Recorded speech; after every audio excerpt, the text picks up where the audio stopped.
The workshop by the National Environmental Standards and Regulations Enforcement Agency is aimed at strengthening national advocacy on the transposition and domestication of the Basel Convention Amendment in Nigeria. Experts are of the view that banning the most commonly used plastic shopping bags and littered items can cut pollution.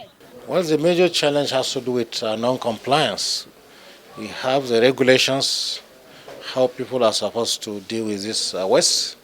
You're not supposed to litter, collect this waste, and when they are collected very well, they can be recycled for those that are recyclable.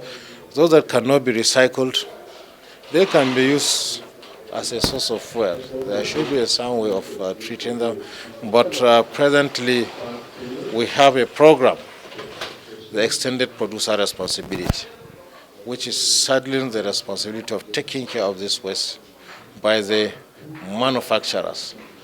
Plastics have now been classified as hazardous waste. Plastics menace continues to be a big problem in all our cities in Nigeria.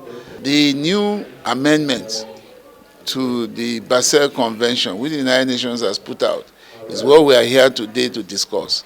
It's what we want to bring to the entire nation, that we're doing something about plastic. We want now to be able to ensure that the amendments which to the Basel Convention, which the global world has signed into, Nigeria adopts it.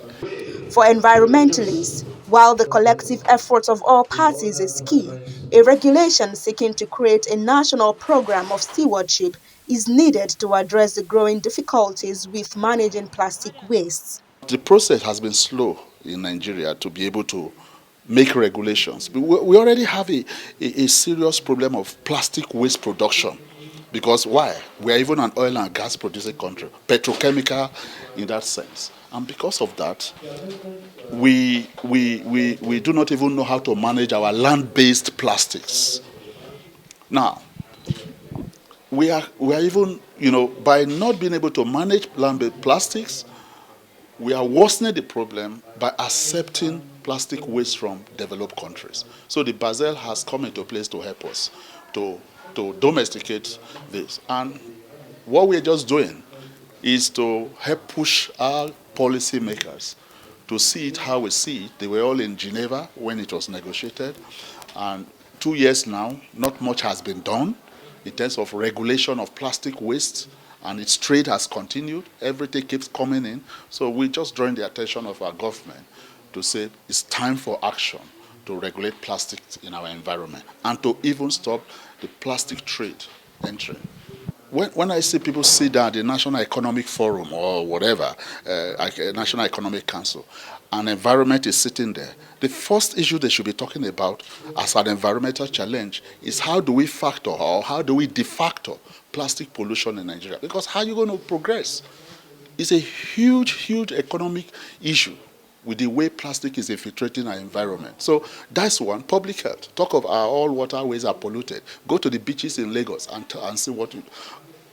microplastics is a huge issue. So if we don't immediately put in place an enabling regulation to manage the infiltration of plastic waste, then it's going to be very hazardous to our lifestyle.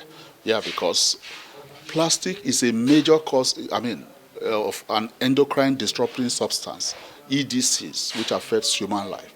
Today we talked about so many cancers, so many reproductive health problems, obstructive abortions and all that. And we accrue them to some parents, some old people in the village. These are all as a result of chemical ingestions. So the way to start solving it is to ban single-use plastics, for example. The Basel Ban amendment that prohibits dumping of hazardous waste to developing countries came into effect on December 5, 2019. Onoshorena Obozegie.